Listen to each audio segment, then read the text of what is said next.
오늘 말씀의 제목을 한번 따라 하시겠습니까? 십자가의 고난을 당하실 때 함께 있었는가?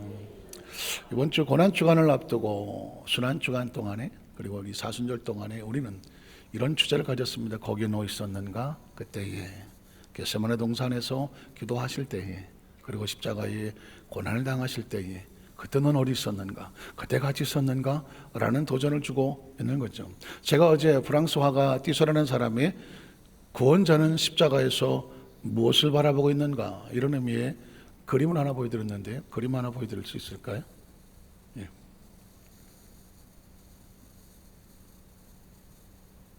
없나요?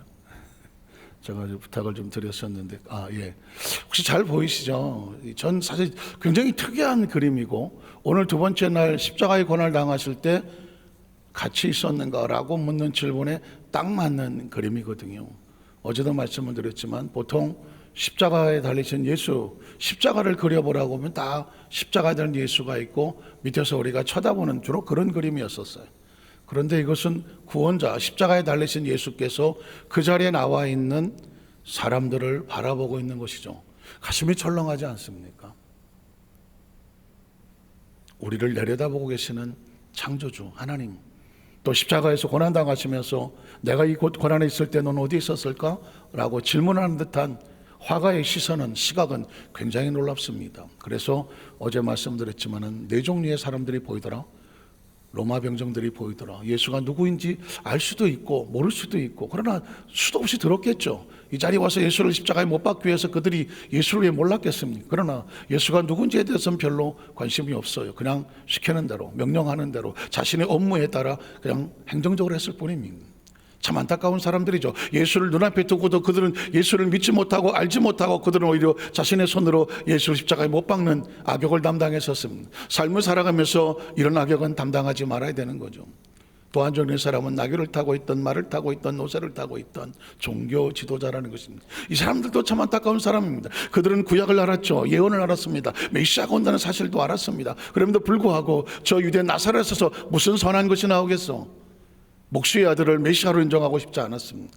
유대인들은 지금도 메시아가 오면 굉장히 놀라운 존재로 와서 세상을 뒤집어 놓을 것 같은 그런 존재로 올 거라고 생각을 하고 기다리고 있습니다. 그러나 이사야 53장에 있었던 것처럼 마른 땅에 있는 연한 순과 같아서 볼품도 없고 볼 것도 없고 그런 처참한 피투성이로 와서 갓난과 고초를 증하고 오히려 우리를 대신하여 징계를 당하고 저가 채찍에 맞음으로 너희가 나음을 얻고 그가 징계를 당함으로 너희가 평화를 누린다.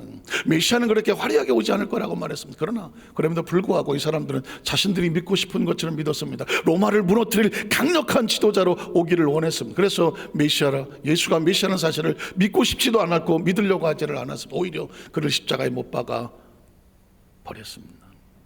그게 유대인들입니다. 바리새인과 서기관들, 그리고 그 군중들 속에, 저 군중들은 사실상 어쩌면 로마 궁정은 우리와 상관이 없어요. 종교 시설도 우리와 상관이 없어요. 그러나 저 군중 속에 우리가 있을 수 있어요. 성경도 알고 메시아도 기다리고 예수도 믿고 한때는 예수의 기적을 체험하기도 하고 화려한 신앙의 경력도 있고 봉사도 있고 믿음도 있고 나 그렇지 않냐 라고 할 수도 있습니다. 그러나 정작 예수가 십자가에 못 박힐 때에 어느 누구 하나 나서지 아니하고 군중 속에 숨어버렸습니다. 예수의 눈빛과 눈이 마주칠까봐, 혹시 나를 알아볼까봐 자신을 숨기며 멀찌감치 따라오는 가룟들을 제한 11명의 제자도 그 틈에 멀리 숨어 있을지도 모릅니다. 예수님이 십자가에 달리실 때 가장 눈앞에 있을 것은 베드로 아닙니까? 야고보 아닙니까? 요한 아닙니까? 12제자, 아니 가룟자 11명의 제자는 적어도 눈앞에 있어야 되지 않겠습니까? 그게 제자 아닙니까? 예수님이 가장 필요한 자리에 함께 있어주는 것, 비록 목숨의 위를 얻는다고 할지라도 기꺼이 나는 예수와 함께 있겠소 라고 있는 게 그게 제자 아닙니까? 진정한 제자는 다른 게 제자가 아닙니다. 가장 필요한데 함께 있어주며 자신을 감추지 않는 그게 제자이고 신앙인 것이죠. 성경은 우리에게 오히려 아이러니컬하게 도전을 합니다. 이런 사람들이 아닌 한 무리의 여인들이 예수의 발 앞에 있습니다. 이들은 목숨이 아깝지 않을 걸까요? 이들은 도대체 생각이 없는 걸까요? 이들은 이 상황이 두렵지 않은 걸까요? 그 십자가에 달리신 예수께서 내려다보시는 가장 한가운데에 몇 명의 한 여인들이 예수 앞에 무릎을 꿇으며 예수의 눈빛을 바라보며 안타까운 모습으로 주를 바라보고 있었습니다. 뭐라고 말했을까요? 주여, 우리가 여기 있습니다. 그 자리가 얼마나 위험한 자리인지도, 그게 얼마나 힘든 자리고 어떤 손가락질을 받은 자리라도 이걸 개의치 아니하며 화가는 예수의 십자가에 달린 발 밑에, 바로 그 발 밑에 여제자들을 두고 있습니다. 그리고 화가는 우리에게 외치고 있는 겁니다. 당신은 이 자리에 어디에 있습니까? 혹시 당신은 로마의 병정들과 같은 모습입니까? 종교 저달 같은 모습입니까? 아니면 저 멀리 얼굴의 형체도 잘 모르겠는 구경꾼들 속에 숨어 있습니까? 아니면 이 여인, 이 여자들처럼 그들은 예수의 발 앞에서 예수의 눈빛을 마지막까지, 그의 마지막까지 그 자리에 함께 있으려고 주를 바라보면서 우리가 여기 있습니다 라고 하는 제자들, 예수 여제자들 틈에 있습니까? 라고 묻고 있는 거죠. 진짜와 가짜는 언제 갈라지냐면 위기에 갈라지는 것입니다. 여기에 11명, 12명 아무도 없습니다. 그들은 다 목숨을 구걸하며 도망을 치고 말았습니다. 아까도 말씀드렸지만 진짜와 가짜는 어쩌면 십자가 앞에서 증명이 되는 것입니다. 지금은 모릅니다. 다 진짜라고 말할 테니까. 그러나 정말 힘들고 어려운 고비에 왔을 때 너 나와 같이 있어줄래? 있어줄 수 있겠니? 라고 하는 주의 음성이 들리는 사람과 그 음성이 들리지 않는 사람은 위치가 달라지는 것이죠. 그렇지 않은 위치가 다른 사람입니다. 성경의 시편 1편에 보면 복 있는 사람은 이렇게 말하잖아요. 복 있는 사람은 뭘까? 위치 선정이 정확한 사람입니다. 악인의 꾀 죄인의 길 오만한 자리에 앉지 않는 겁니다.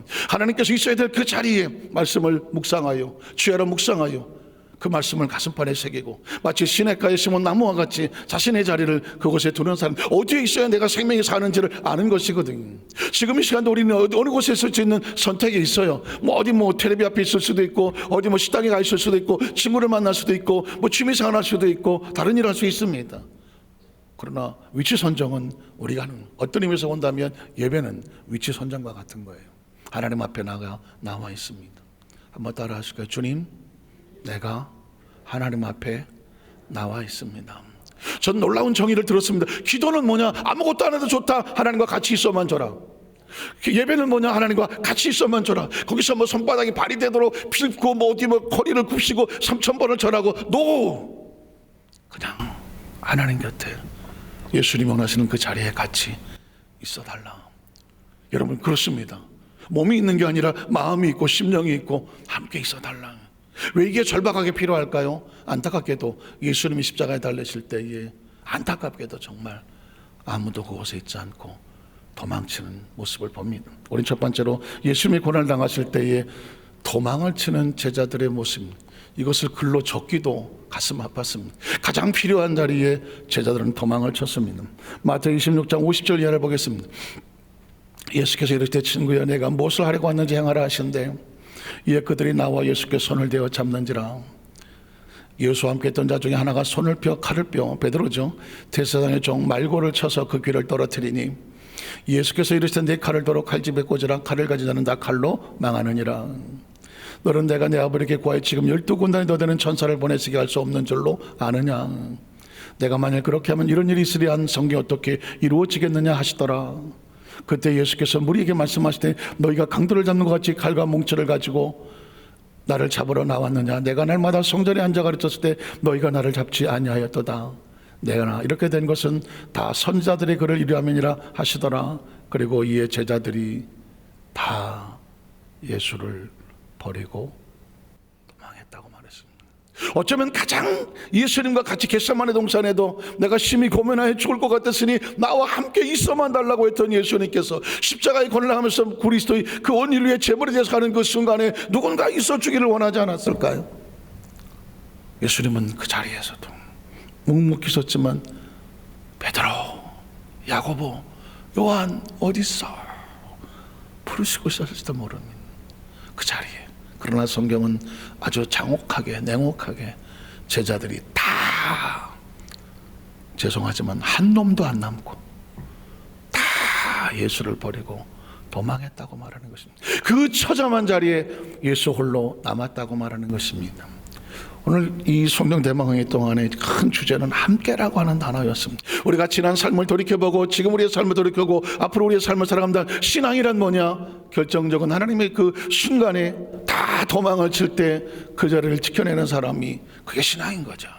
그게 신앙인 겁니다. 그게 기도인 겁니다. 그게 헌신인 겁니다. 그게 사명이고요. 그게 직분인 겁니다. 나는 그게 믿음인 겁니다. 다른 게 뭐가 필요하겠습니까? 가장 필요한 순간에 내가 그 자리에서 그 위치를 지키면서 주님 보시면서, 그래 네가 내 옆에 있구나, 그 한마디면 끝나는 거 아니겠습니까? 두 번째로, 베드로조차도 예수를 부인하고 도망을 칩니다. 그래도 11명, 아니 가룟단 쫓겨났다고 할지라도 베드로는 같이 있어야 되잖아요. 그래도 수제자인데 주와 함께 죽으러 가겠다고, 주는 그리스도시요 사랑하는 하나님의 아들이라고 예수의 마음을 시원하게 하셨던 그 베드로, 예수님의 이름을 불러도 제일 먼저 찾는 게 베드로였는데, 겟세마네 동산에서도 피터, 베드로 어디 갔어? 라고 찾았는데, 어떻게 생각하십니까? 그런데 성경은 놀랍게도 장문의 글을 통해서 베드로가 어떻게 무너지는지를 보여주고 있습니다. 마태복음 26장 57절 이하를 보면, 예수를 잡은 자들이 그를 끌고 대제사장 가야베게로 가니 거기 서기관과 장로들이 모여 있더라. 베드로가 멀찍이 예수를 따라 대제사장 집 뜰에까지 가서 그 결말을 보려고 안에 들어가 하인들과 함께 앉아 있었더라. 그는 구경꾼이었습니다. 베드로가 바깥들에 앉았더니 한 여종이 나와 이르되 너도 갈릴 사람 예수와 함께 있었다 하거늘 그 여종에게 들켜버리고 말았죠. 베드로는 모든 사람 앞에서 부인합니다. 이르되 나는 내가 무슨 말을 하는지 알지 못하겠노라. 아마도 얼마나 놀랐을까요? 얼마나 당황했을까요? 얼마나 두려웠을까요? 떨리는 목소리로 그는 극구 부인을 합니다. 그 다음 절에 보면 계속 앞문까지 나아갑니다. 그 자리를 빨리 도망을 치고 싶었겠죠. 그런데 또 다른 여장이 그를 발견합니다. 그리고 거기 있는 사람들에게 말하되 이렇게 말합니다. 이 사람은 나사렛 예수와 함께 있었도다. 가슴이 얼마나 절망했겠습니까? 나 이 자리에서 내가 시인하고 걸려들면 난 여기서 죽겠구나. 아마도 베드로는 그 순간이 아마 그 잠시의 시간이 아주 엄청난 시간처럼 생겼을 겁니다. 그래서 그는 맹세까지 합니다. 또 부인하고 이르되 나는 그 사람을 알지 못하노라 하더라. 사실 이 성경은 이렇게 기록이 되어 있지만, 그렇게 말 한마디 할 때마다 만약 누군가 카메라를 대고 예수의 얼굴을 비췄다고 한다면, 예수님은 그 베드로가 예수를 모른다고 부인할 때마다 주의 심정은 어떤 심정이었겠습니까? 어떤 심정이었겠습니까?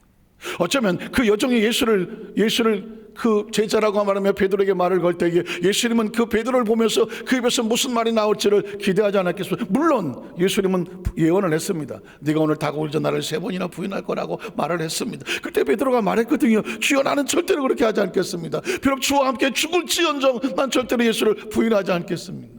어쩌면 예수는 그 허망한 이야기에 기대를 걸었을까요?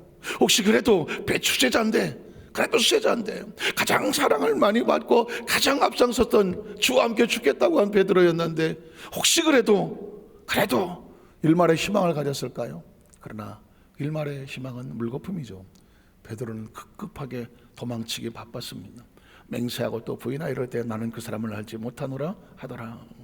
조금의 곁에 있던 사람들이 나와 베드로에게 이르되 너도 진실로 그 도당이라 내 말소리가 너를 표명한다 하거늘 그가 저주하며, 충격적인 이야기는 부인하고 모른다고 할 수는 있어요. 그러나 베드로가 예수님을 저주를 합니다. 침을 뱉고, 아마 우리식으로 말하면 그렇겠죠. 침을 뱉고 내가 그 사람의 제자면 10손가락에 장을 지진다. 아마 그렇겠죠. 자신이 예수와 상관이 없다는 사실을 어떻게든지 그들에게 증명하기 위해서 할 수 있는 마지막 수호는 그를 예수를 저주하는 겁니다. 우리는 성경 속에서 베드로의 입장에서만 보면서 그가 저주했다고 말했지만, 예수님의 입장에서 바라보면 그 3년 6개월을 따라다녔던 그 베드로, 그 수많은 기적의 현장을 보았던 베드로가 예수를 바로 눈앞에 두고 그 앞에서 예수를 모른다고 부인하고 저주하는 모습을 보았을 때 예수의 심정은 얼마나, 저는 십자가가 아픈 게 아니었다고 생각합니다. 가시면류관이 아픈 게 아니고, 십자가에 못이 박히는 게 아픈 것이 아니고, 발목에 못이 박히는 게 아픈 것이 아니고, 가장 사랑하는 제자에게 저주를 당함을 받고 부인당함을 당하고 배신당을 당하고 그 모습을 피투성이로 바라보아야 되는 그 예수의 심장이 얼마나 더 고통스러웠을까 하는 것이죠. 혹시 기억하시나요? 육신으로 아픈 것과 마음으로 아픈 건 차원이 다른 거거든요. 사랑하는 성도 여러분, 전 이 순환 주간에 고난주를 앞두고 사순절 기간 동안에 과연 예수님께서 우리의 죄도 아닙니다. 나의 죄를 위해서 내가 당해야 될 처절한 수치와 고난과 아픔에 이 처절한 껍질을 긁어내기 위해서, 찢어내기 위해서, 벗겨내기 위해서 예수님이 당하셨던 고통과 아픔을 다시 되새겨 보자는 것입니다. 매 사순절이나 고난 주간에 보면 그리스도의 고난을 묵상하자 멋있게 써놓아 있습니다. 그리스도의 고난에 묵상하고 그분이 얼마나 고통을 당하셨는지 묵상하며 말씀을 묵상하며 우리는 십자가를 바라봅니다. 그러나 한꺼풀 더 들어가서 못이 박힌 게 아픕니까? 면류관 쓴 이 가시로 머리통을 찢기는 게 아픕니까? 창호 옆구리 찔리는 게 아픕니까? 발목에 못이 박히는 게 아픕니까? 그거보다 더 아픈 것은 가장 믿었던 사람에게 배신을 당하고 그가 모든 사람 앞에서 저주하고 침을 뱉어 부인을 당하는 겁니다. 이거는 지난 3년 6개월 동안 가르치고 품고 했었던 그 모든 것들이 하루아침에 물거품이 되어져가는 그 마지막 고통의 순간까지 예수님께서 견뎌내는 것이죠. 저는 이걸 이렇게 들려집니다. 혹시 이런 고통을 당해보셨습니까? 누군가 가장 믿었던 사람에게 배신을 당해본 적이 있는가요? 어떤 사람이 나를 피투성이로 만들며 자존심을 뭉개고 피투성이를 말리면서 온 자존심이 무너지고 초라하고 부끄러워서 고개도 못 들 정도는 그런 아픔의 상처를 겪어본 사람이 있나요? 오늘 예수님은 그것조차도 스스로 감내하시면서 그래서 예수님이 그거를 대신 짊어지신다고 하는 대속이 되는 거예요. 그리스도가 당한 고통은 육체의 마지막 한계였고 마음과 정신적으로 당할 수 있는 마지막 한계치를 예수님은 바닥을 쳐보는 거예요. 그래서 그 안에 들어온 모든 사람들을 끌어안아서 마음의 상처 입은 자, 배신당한 상처를 끌어안아 주시고 육체의 극한 고통을 당한 그 아픔을 저가 채찍에 맞음으로 너희가 남을 얻었느니라고 말씀하는 거예요. 오늘 이 본문은 우리에게 그런 외침과 묵상을 하게 만드는 거죠. 마지막 세 번째로 예수님께서 운명하실 때에 함께 있었던 여제자들입니다. 어쩌면 아까 프랑스어가 뛰어난 사람이었던 그 장면 오늘 이 본문을 그대로 말하고 있는지 모릅니다. 제자들로 다 도망가 버리고 베드로도 부인하고 저자가 도망을 쳤을 때 놀랍게도 그 자리에 그 운명의 시간에 있었던 유일한 제자들의 모습은 여제자들이었습니다. 27장 45절 이하를 보면 제6시로부터 온 땅에 어둠이 임하여 제9시까지 계속되더니 제9시쯤에 예수께서 크게 소리질러 이르시되 엘리 엘리 라마 사박다니 하시니 이런 곧 나의 하나님 어찌 나를 버리셨나이까 하는 뜻이라. 거기 섰던 자 중 어떤 이들이 듣고 이르되 이 사람이 엘리야를 부른다고 하고 그중에 어떤 사람 한 사람은 곧 달려가서 해면을 가져다가 신 포도에 적시어 갈대에 꿰어 마시게 하거늘 그 남은 사람들이 이르되 가만두어라 엘리야가 와서 그를 구원하나 보자 하더라. 예수께서 다시 크게 소리 지르시고 영원히 떠나시느라. 이 성소의 위장 위로부터 아래까지 찢어져 돌이 되고 땅에 진동하여 바위가 터지고 무덤들이 열리며 자던 성도의 몸이 많이 일어나되 예수의 부활 후에 그들이 무덤에서 나와서 거룩한 성에 들어가 많은 사람에게 보이니라. 백부장감이 함께 예수를 지키던 자들이 지진과 그 일어난 일을 보고 심히 두려워하여 이르되 이는 진실로 하나님의 아들이었도다 하더라. 예수를 섬기며 갈릴리서부터 따라온 많은 여자가 거기서 멀리서 바라보고 있으니 그 중에서 막달라 마리아와 또 야고보와 요셉의 어머니 마리아와 세베대 아들의 어머니도 있더라. 저물었을 때 아리마대 부자 요셉이라는 사람이 왔으니 그도 예수의 제자라. 빌라도에 가서 예수의 시체를 달라 하니 예비레도가 내주라 명령하거늘 그들의 시체를 가지고 가서 이제 예수님이 당하셨던 고통을 그 십자가를 대신 지고 가는 빌라도의 모습, 시신을 가지고 가는 그 아리마대 요셉의 모습을 여기 성경은 클로즈업 시켜놓고 있습니다. 우리의 관심은 뭐냐면 왜 12제자, 아니 가룟유다 11제자 이름이 없냐고 하는 것이죠. 거기에 마리아, 막달라 마리아, 또 세베대들 마리아, 야고보의 어머니 마리아, 요 제자들의 이름은 있지만 다른 사람의 이름이 없었다는 것이 가슴을 치게 하는 것이죠. 말씀을 정리하기를 원합니다. 오늘 이제 우리의 신앙생활을 한번 돌이켜볼 때가 되었습니다. 나는 과연 예수님이 필요할 때에 어느 자리에 내 위치가 있는가를 기억하는 모습이 필요하죠. 성경은 우리에게 그냥 통째로 이 장면이 우리에게 외치고 있는 겁니다. 찬송도 그 찬송, 거기 너 있었는가 그 때가 뭐예요? 예수님이 고난당할 때, 십자가에 달릴 때, 운명하실 때 넌 어디 있었느냐고 우리에게 묻는 거거든요. 전 이 성령 대망을 통하여서 우리 에베소 만삭교회 모든 성도들 가슴속에 생각 속에 지금 이 시대에 마치 죄악이 본물처럼 흘러나가는 이 시대 속에서 우리가 굳건히 설 수 있는, 이건 우리가 가지고 붙지 않는 하나님의 음성과 그리고 말씀으로 무장하는 신앙이 필요한데, 그 신앙의 모든 핵심은 성령이 오시는 것입니다. 여러분 혹시 기억하시겠지만 인디안들은 지혜롭다고 말하잖아요. 인디안의 지혜는 지금도 많은 사람들에게 교감을 주는데, 그 경랑치는 계곡을 내려갈 때에 그냥 들어가면 물에 빠지잖아요. 휩쓸려 갈 수밖에 없어요. 그래서 그들은 그 경랑의 계곡을 건너갈 때 이따만한 돌을 하나씩 안고 간다고 하거든요. 무거운 돌이죠. 남들이 보는 미친놈 같은 거예요. 아니 그냥 들어가도 저거 위험한데 이만한 돌을 들고 그 경랑의 그 계곡물을 뚫고 간단 말이죠. 그런데 놀랍게도 그 센 물길 속에서도 휩쓸려 내려가지 아니하고 그 무거운 짐을 지었던 인디안들은 그 계곡을 넘어갑니다. 왜 그랬을까요? 그 바위는 무거운 짐이 아니라 나를 지탱해주는, 나를 보호하는 무게였기 때문이죠. 이걸 알았다는 것이죠. 저는 문득 이런 생각이 듭니다. 하나님, 우리 교회들은 성령 대망에는 무슨 의미가 있습니까? 이 험한 세상을 이겨나갈 수 있는 거대한 바위와 같아. 바위와 같아. 무겁죠. 힘들죠. 일부러 시간을 내야죠. 일부러 정성을 해야죠. 오늘 보니까 찬양팀 보니까 머리에 힘도 많이 주시고 얼굴에 화장도 이쁘게 하시고, 어쨌든 그래서 제가 텔레비 나오는 탤런트인가? 워낙 요즘 화질이 좋아지셔갖고 막 얼굴이 그냥 텔레비에서 나오는 것처럼 나와요. 그래서 이렇게까지 하기가 사실은 우리가 보기에는 좋아도 얼마나 힘들었겠어. 그러나 그 힘들었던 바위를 뚫고 안고 나왔던 것이 누구를 살립니까? 나를 살리고 우리를 살리고 그리고 우리 공동체를 살리는 역사가 되어집니다.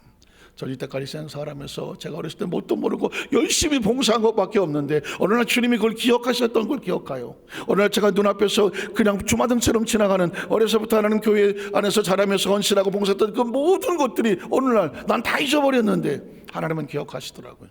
그리고 내 눈앞에 지나가면서 난 네가 지나는 내 과거 속에서 내 앞에 헌신했던 모든 거 나 다 알고 있어. 그러면 얼마나 울었는지 몰라요.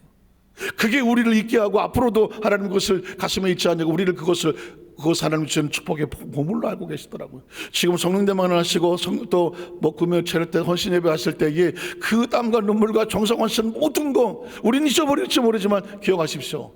하나님은 기억하고 계시고 그것이 우리를 지켜낸다는 것입니다. 오늘 에베소 만삭교회 모든 성도 살면서 오늘 둘째 날 성령 모시는 우리 모든 성도들에게 앞으로 가면 갈수록 꿈쩍도 하지 아니하고 세상이 아무리 우리를 넘어뜨리려고 물리치고 쓸려버리려고 할지라도 성령님에게 굳건하게 붙여봐서 흔들리지 않고 단단하게 자를 지키시는 우리 성령 되시기를 주님의 이름으로 축원합니다. 기도하겠습니다. 하나님 아버지 감사합니다.